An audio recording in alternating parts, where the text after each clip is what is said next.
कहा जाता है जमीन में छिपा खजाना अगर किसी को मिल जाए तो उसकी रातों रात किस्मत बदल सकती है, लेकिन अगर वही खजाना उस इंसान की बर्बादी का कारण बन जाए तो आप क्या कहोगे। आज हम मुंशी प्रेमचंद जी की एक ऐसी ही कहानी के बारे में बात करने वाले हैं जिसका नाम है गुप्त धन।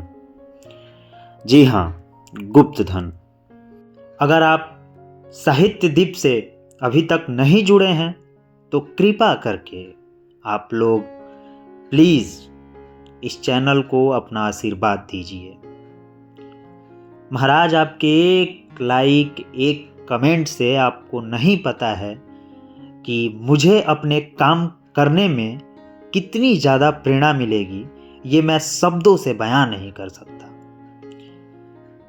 तो आइए अब गुप्त धन कहानी को शुरू करते हैं।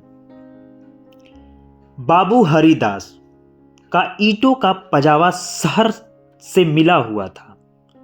आसपास के देहातों में सैकड़ों स्त्री पुरुष लड़के नित्य आते और पजावे से ईंट सिर पर उठाकर ऊपर कतारों में सजाते। एक आदमी पजावे के पास एक टोकरी में कौड़ियां लिए बैठा रहता था। मजदूरों को ईंटों की संख्या के हिसाब से कौड़ियां बांटता। ईंटें जितनी ही ज्यादा होती उतनी ही ज्यादा कौड़ियां मिलती। इस लोभ में बहुत से मजदूर बूते से बाहर काम करते थे। वृद्धों और बालकों को ईंटों के बोझ के अकड़े हुए देखना बहुत करुणाजनक दृश्य था। कभी कभी बाबू हरिदास स्वयं आकर कौड़ियों वाले के पास बैठ जाते और ईंट लादने को प्रोत्साहित करते। यह दृश्य तब और भी दारुण हो जाता था जब ईंटों की कोई असाधारण अवस्था आ पड़ती। उसमें मजूरी दूनी कर दी जाती और मजूर लोग अपनी सामर्थ्य से दूनी ईंटें लेकर चलते। एक एक पग उठाना कठिन हो जाता। उन्हें सिर से पैर तक पसीने में डूबे पजावे की राख चढ़ाए ईंट पर एक पहाड़ सिर पर रखे बोझ से दबे देखकर ऐसा जान पड़ता था मानो लोभ का भूत उन्हें जमीन पर पटक कर उनके सिर पर सवार हो गया है। सबसे करुण दशा एक छोटे लड़के की थी जो सदैव अपनी अवस्था के लड़कों से दुगना ईंट उठाता और सारे दिन अविश्रांत परिश्रम और धैर्य के साथ अपने काम में लगा रहता। उसके मुख पर ऐसी दीनता छाई रहती, उसका शरीर इतना कृश और दुर्बल था कि उसे देखकर दया आ जाती थी। और लड़के बनिए की दुकान से गुड़ लाकर खाते। कोई सड़क पर जाने वाले इक्के और हवा गाड़ियों को बाहर देखता तो कोई व्यक्तिगत संग्राम में अपनी जिह्वा और बाहु के शोहर दिखाता।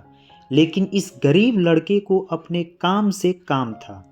उसमें लड़कपन की ना चंचलता थी, ना शरारत, ना खिलाड़ीपन। यहाँ तक कि उसके ओठों पर भी कभी हंसी भी ना आती थी। बाबू हरिदास को उसकी दशा पर दया आती। कभी कभी कौड़ी वालों को इशारा करते कि उसे हिसाब से अधिक कौड़ियाँ दे दो। कभी कभी वे उसे कुछ खाने को दे देते। एक दिन उन्होंने उस लड़के को बुलाकर अपने पास बैठाया और उसके समाचार पूछने लगे। ज्ञात हुआ कि उसका घर पास ही के गांव में है।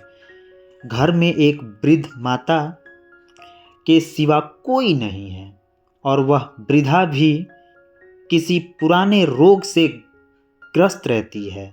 घर का सारा भार इसी लड़के के सिर पर था। कोई उसे रोटियां बनाकर देने वाला भी नहीं था।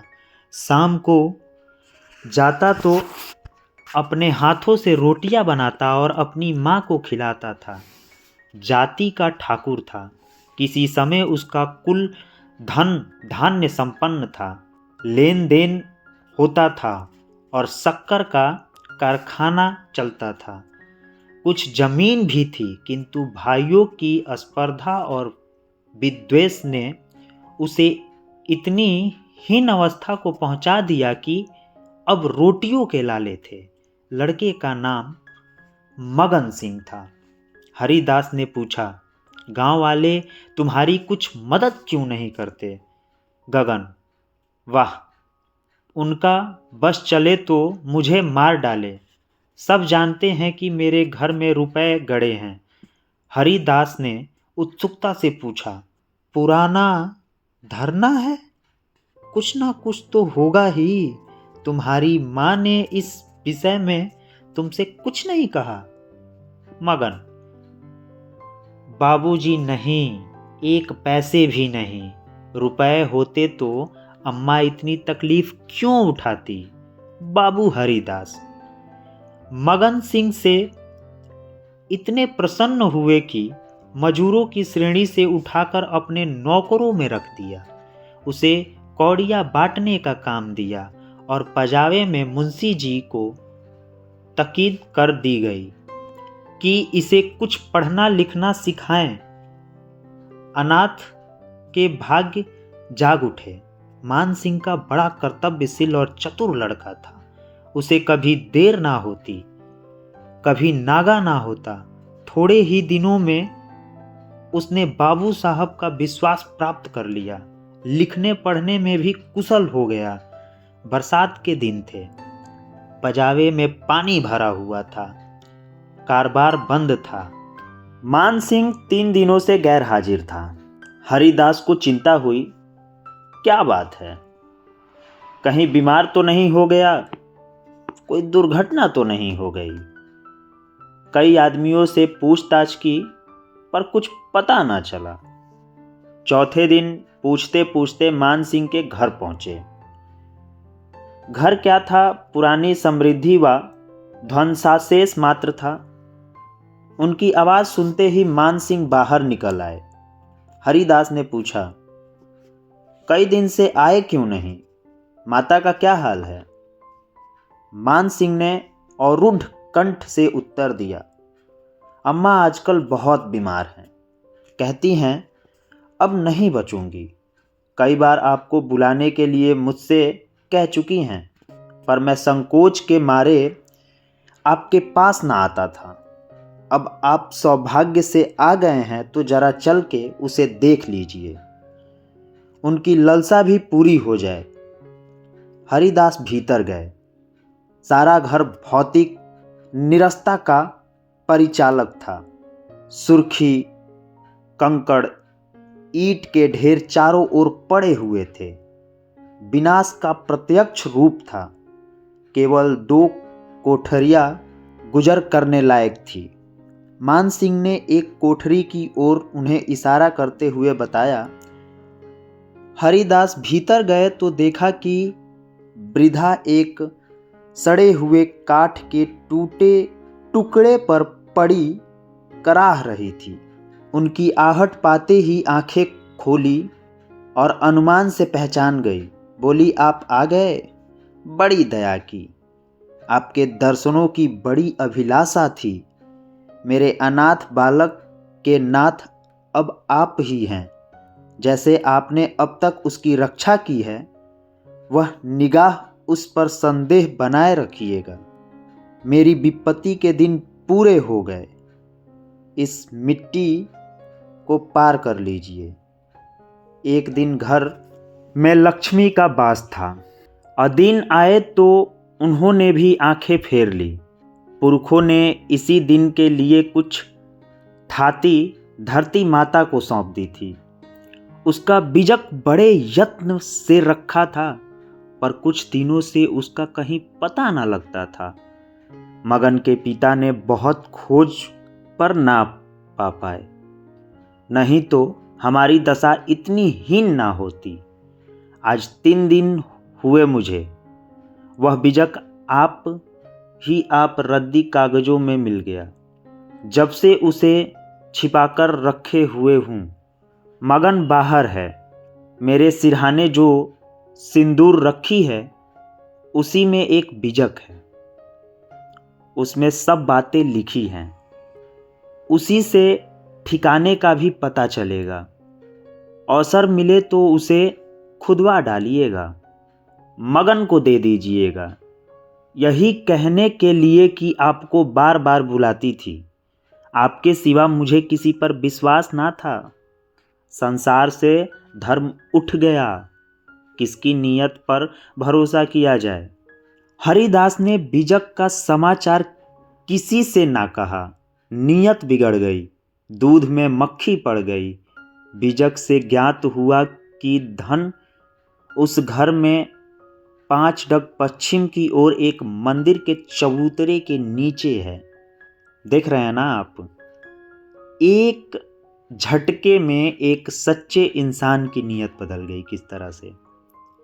और यहीं से इनके विनाश का ये कारण लग रहा है। इस कहानी को जिस तरह से मैं पढ़ रहा हूँ उससे ये अनुमान लग रहा है।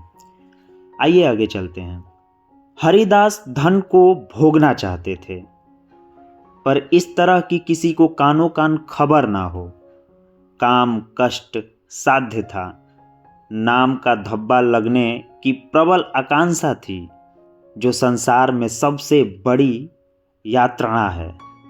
कितनी घोर नीचता थी, जिस अनाथ की रक्षा की, जिसे बच्चे की भांति पाला, उसके साथ विश्वासघात। कई दिनों तक आत्मवेदना की पीड़ा सहते रहे। अंत में कुतुर्कों ने विवेक को परास्त कर दिया।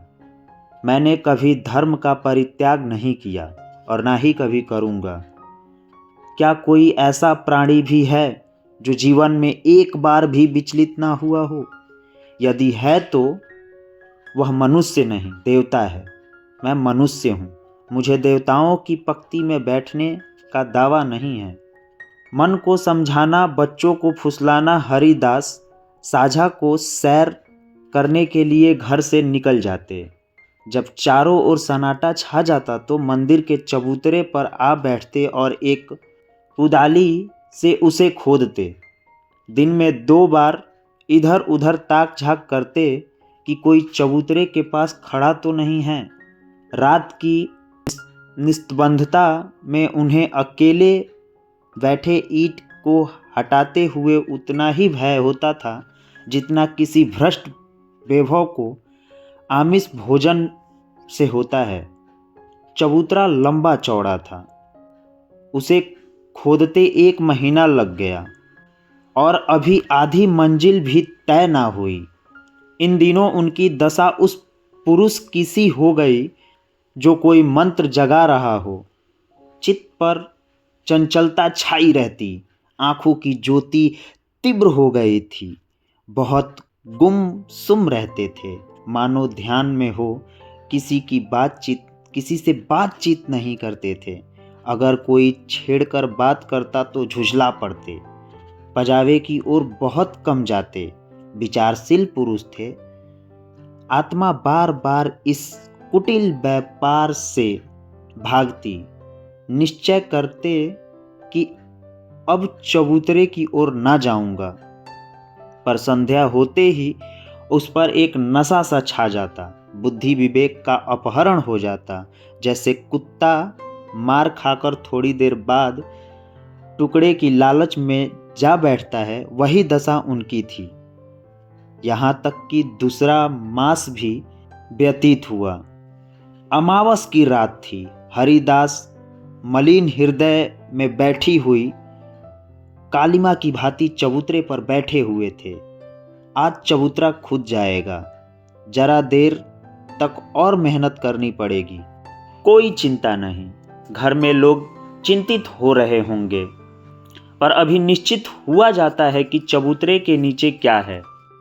पत्थर का तहखाना निकल आया तो समझ जाऊंगा कि धन अवश्य होगा। तहखाना ना मिले तो मालूम हो जाएगा कि सब धोखा ही धोखा है। कहीं सचमुच तहखाना ना मिले तो बड़ी दिल्लगी होगी, मुफ्त में उल्लू बनूं। पर नहीं, कुदाली खट खट बोल रही है। हाँ, पत्थर की चट्टान है। उन्होंने टटोल कर देखा, भ्रम दूर हो गया। चट्टान थी, तहखाना मिल गया, लेकिन हरिदास खुशी से उछले कूदे नहीं। आज वे लौटे तो सिर में दर्द था, समझे थकान है, लेकिन यह थकान नींद से ना गई। रात को ही उन्हें जोर से बुखार हो गया। 3 दिन तक ज्वार में पड़े रहे, किसी दवा से फायदा ना हुआ। इस रुगड़ा अवस्था में हरिदास बार बार भ्रम होता था कि कहीं यह मेरी तृष्णा का दंड तो नहीं है। जी में आता था मान सिंह को बिजक दे दूं और क्षमा की याचना करूं, पर भंडाफोड़ होने पर भय मुख बंद कर लेता था। ना जाने ईर्षा के अनुयायी अपने पारदरियों के सम्मुख कैसे अपने जीवन भर के पापों की कथा सुनाया करते थे। हरिदास के मृत्यु के पीछे यह बीजक उनके सुपुत्र प्रभुदास के हाथ लगा। बीजक मान सिंह के पुरखों ने लिखा हुआ है, इसमें लेशक मात्र की संदेह ना था। लेकिन उन्होंने सोचा पिताजी ने कुछ सोच कर ही इस मार्ग पर पग रखा होगा। वे कितना नीति परायण, कितने सत्यवादी पुरुष थे। उनकी नीयत पर कभी किसी को संदेह नहीं हुआ। जब उन्होंने इस आचार की घृणित नहीं समझा तो मेरी क्या गिनती है। कहीं यह धन हाथ आ जाए तो कितना सुख ही जीवन व्यतीत होगा। शहर के रईसों को दिखा दूं कि धन का सदुपयोग क्यों कर होना चाहिए। बड़े बड़ों का सिर नीचा कर दूं, कोई आंख ना मिला सके। इरादा पक्का हो गया। शाम होते ही वे घर से बाहर निकले। वही समय था, वही चौकन्नी आंखें थी और वही तेज कुदाली थी।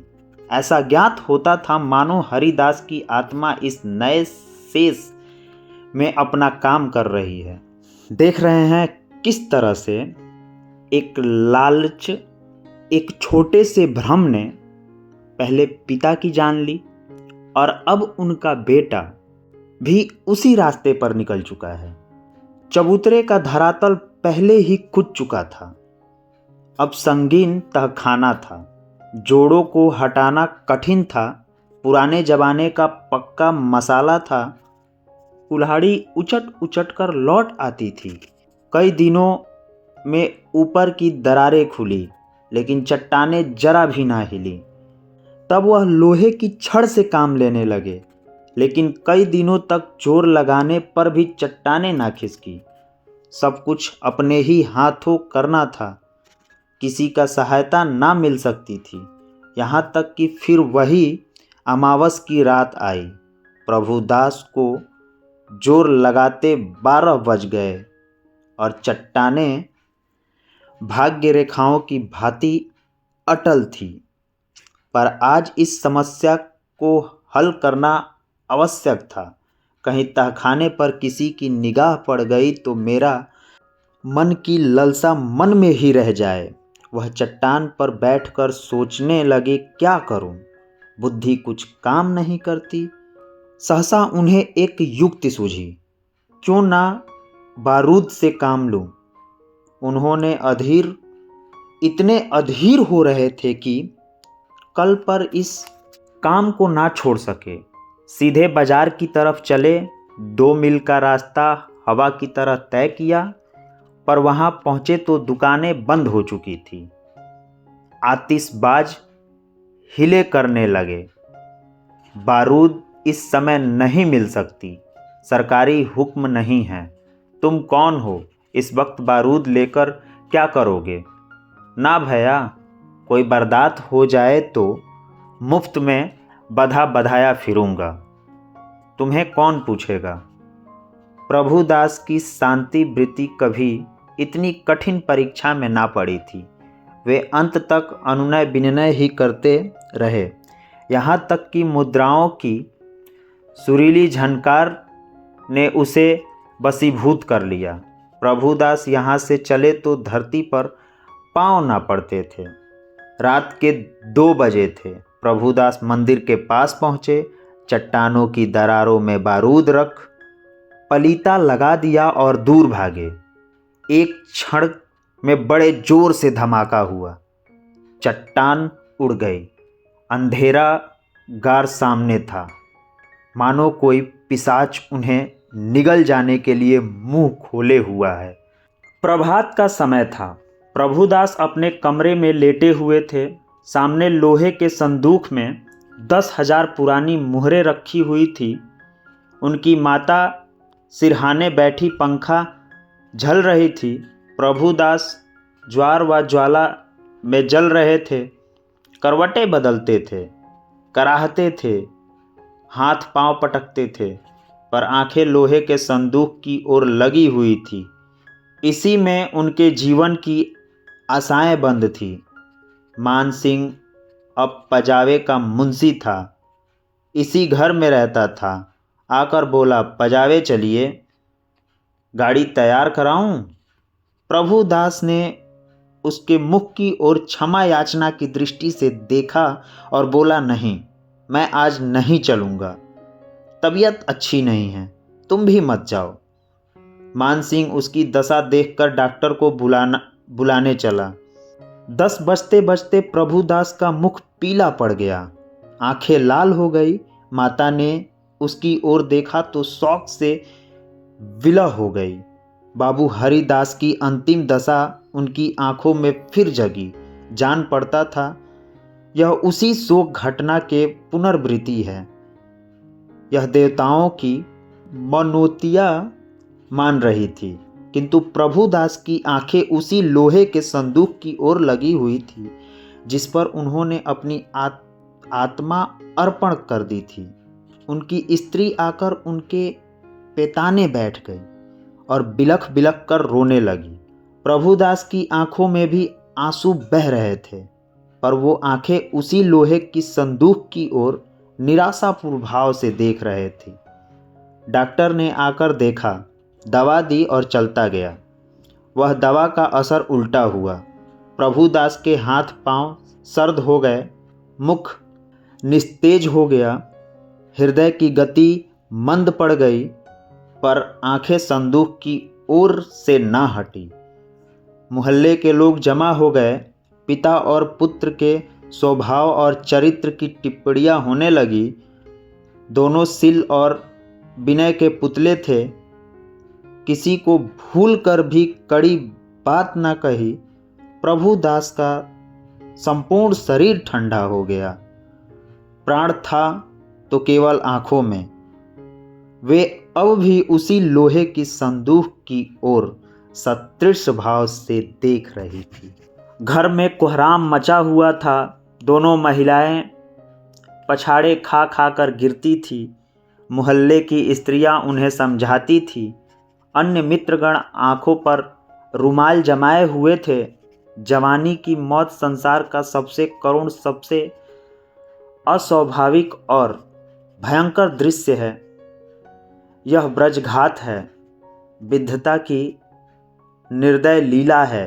प्रभुदास का सारा शरीर प्राणहीन हो गया था, पर आंखें जीवित थी। वे अब भी उसी संदूक की ओर लगी हुई थी। जीवन ने तृष्णा का रूप धारण कर लिया था। सांस निकलती है, पर आस नहीं निकलती। इतने में मान सिंह आकर खड़े हो गए। प्रभुदास की निगाह उस पर पड़ी। ऐसा जान पड़ा मानो उसके शरीर में फिर रक्त का संचार हुआ। अंगों में स्फूर्ति के चिन्ह दिखाई दिए। इशारे से अपने मुंह के निकट बुलाए। उनके कान में कुछ कहा। एक बार लोहे की संदूक की ओर इशारा किया और आंखें उलट गई। प्राण निकल गया। ये थी पूरी कहानी। और लालच इंसान को किस हद तक गिरा सकती है, मुंशी प्रेमचंद जी की इस कहानी से बड़ा उदाहरण कोई हो नहीं सकता। बाकी इस कहानी से क्या शिक्षा मिलती है, आप श्रोता समाज खुद ही समझदार हैं। मुझे अब बताने की ज़रूरत नहीं है। ये कहानी साफ और स्पष्ट शब्दों में ये बता रही है कि लालच बुरी बला है। बाकी आपकी क्या राय है, आप कमेंट बॉक्स में बताइएगा। मिलते हैं हम ऐसे ही कुछ नए कहानी के साथ। साहित्य दीप पर। धन्यवाद।